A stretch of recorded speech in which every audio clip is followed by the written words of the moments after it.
There aren't many game series as big as Pokemon, nor are there many with as much of a constant magnifying glass under it for well over 20 years. It always feels like there's something to talk about. I mean, I know that better than anyone, with the amount of uploads I've done.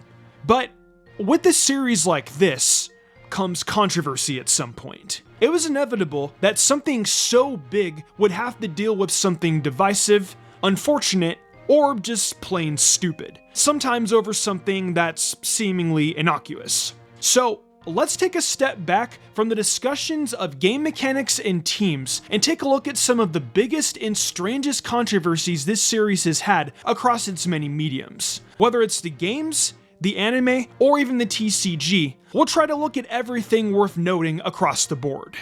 Before we start though, I am currently streaming again over on Twitch, and I have a lo-fi channel where I'm using beats to create a story. If those interest you, I will leave them both in the comment section below. With that though, let's start.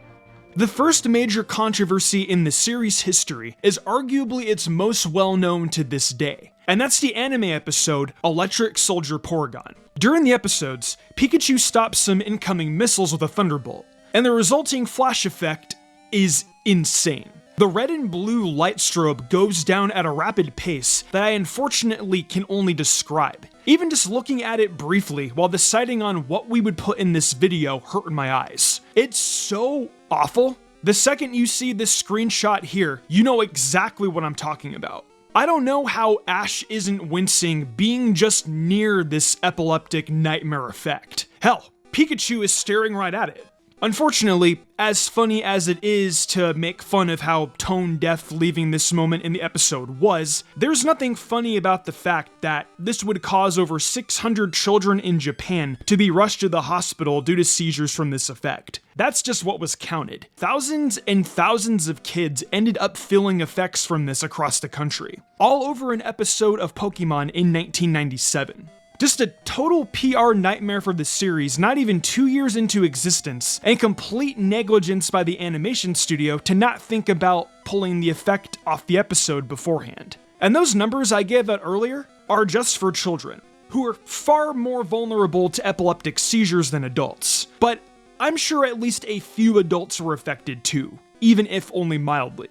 This, of course, was a huge deal in Japan. Even North American news blocks reported on it, though not with any real hysteria associated with it, as the series hadn't even left Japan yet. Still, it wasn't a story that was entirely forgotten even in America. The episode's incident even being eventually parodied by The Simpsons in 1999. In Japan, this caused the series to no longer be broadcast for about 4 months. Even though Pikachu is the reason for the seizure effect, Porygon would be the one no longer appearing in all future episodes of the anime, not Pikachu. What a true scapegoat. There are other controversies regarding the anime, but most of them are more Western related, like that one beach episode, or the one where the staff decided they really wanted to insert guns into an episode. These episodes are controversial more to some parents and TV executives, but are generally more like memes these days than anything too substantial. There's also Brock being replaced by Tracy, which was really negatively received. Misty leaving was also pretty badly received initially, though that negative reception didn't last nearly as long, since people ended up being cool with May and felt her inclusion for the Hoenn arc made more sense. Let's wrap up the anime controversies with just one more. We're jumping way ahead in time here. The Lumiose Conference, or the Kalos League if you prefer. So if you weren't around for the X and Y era of the Pokemon anime, I mean, it's hard to really explain the hype around it at the time. After a much less received Black and White era anime representing the Gen 5 material, the X and Y era was way more compelling. A huge step up both in writing and directing, and is almost always considered the best the Pokemon series ever was. I saw a statement from a fan that not only was the fandom hyping up the path to the Kalos League finals, but it was also the show itself. They really did a great job of making you want to see Ash finally win a Pokemon League, and it really felt like the time was right. Spoiler, he loses again. Ash never ends up defeating Alon in the finals, even with the grand power of his connection with Greninja. The fight is epic, but man, when Ash lost, I can't even explain what it was like on social media the day it broadcasted in Japan. It was very much a you had to be there type of moment. Even people who didn't care about Pokemon were catching wind of this battle and its conclusion. Many people still think Ash should have won this day. Even the Japanese title for the episode was Kalos League Victory, Satoshi's Ultimate Match. Just a classic Japanese title that bait and switches you. Fans were pissed. Now, let's talk about some game controversies, which really boil down to two major ones for me. Yes, there are others, such as the portrayal of gambling in the game corners being seen as not right for such a young protagonist, but those aren't as interesting as these other two. First, let's talk about Gen 3.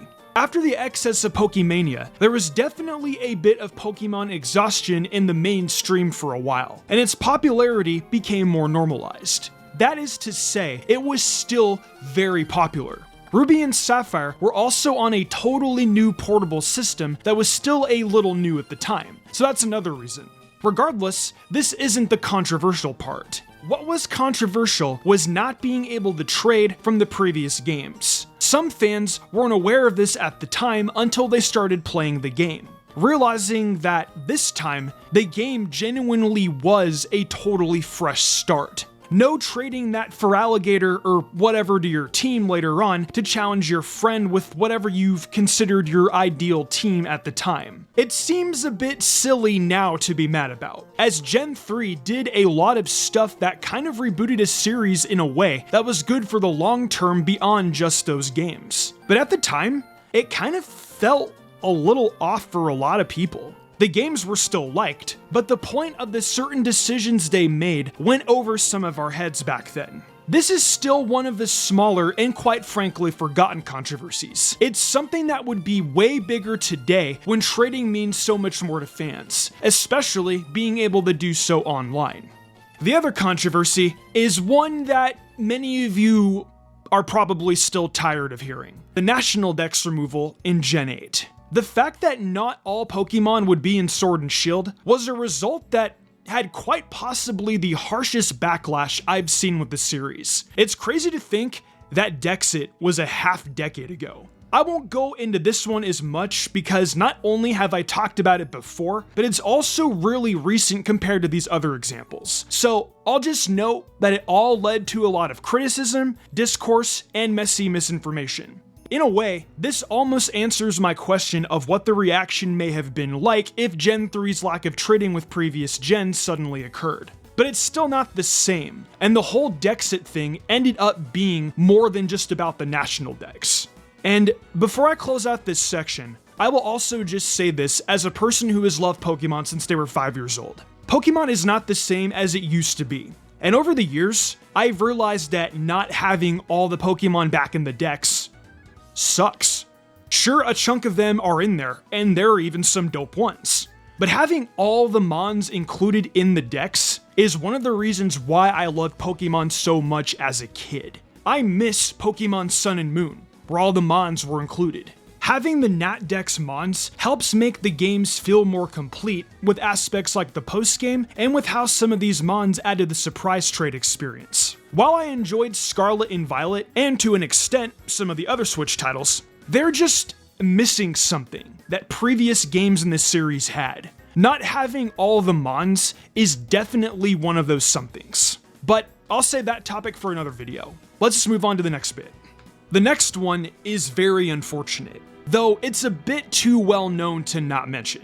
In 1999, Burger King released a set of toys that were actually pretty cool for a simple marketing deal with their kids' meal. They would come with a Pokeball they would go inside of. And unfortunately, there was a suffocation incident with the Pokeball. This caused a recall for the Pokeball containers, and a big part of the controversy was whether or not the decision for the recall was done too early or was even needed, as it would require essentially a campaign to let people know to return a container that wasn't all too different from other toy containers that already existed. It was also the first time this sort of recall happened with a Burger King toy. Even government officials were getting involved with this to a certain degree, and the situation would end up making many news headlines, not just because of the inciting incident, but also some of the quick decisions made by the company. It was almost like a reverse version of the Porygon episode incident, but this time originating in the USA and having the news of the controversy reaching Japanese media.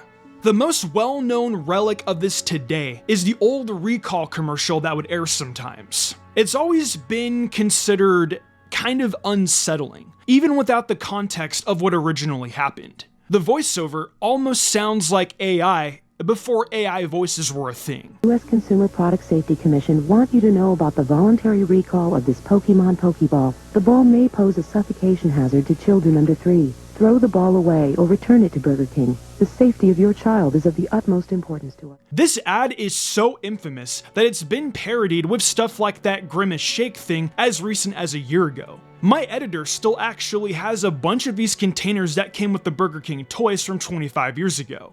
Kind of creepy to look at this photo now after going over all that.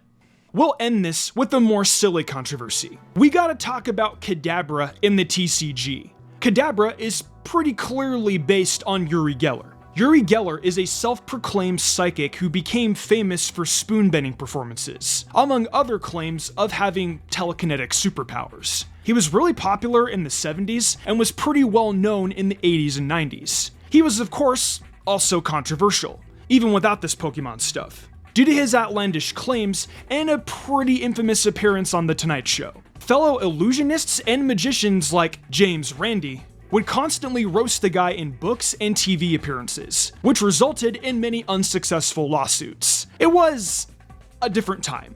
In the year 2000, he'd sue Nintendo over Kadabra being inspired by his work, and basically being named after him in Japanese. He'd claim that the Pokemon was evil and some sort of occult being, and that his identity was stolen.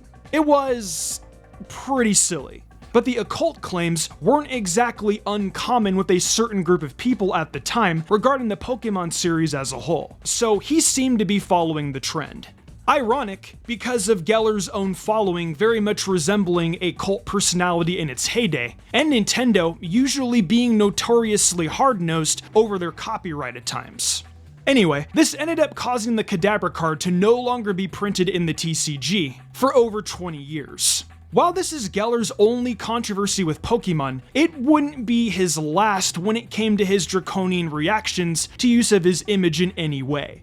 Eventually, Geller apologized in 2020 and agreed to let them print Kadabra on cards again, and it would make an appearance again in the TCG in 2023, which was pretty cool to see. But it's funny that so many people, arguably most in their 20s and 30s, mostly just know Geller for this particular incident over a trading card game, and not the other, far more controversial stuff about him from the peak of his popularity.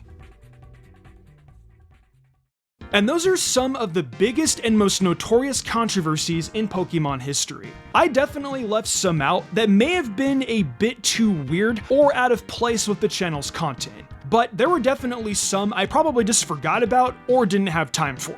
But were you around in the fandom for any of these?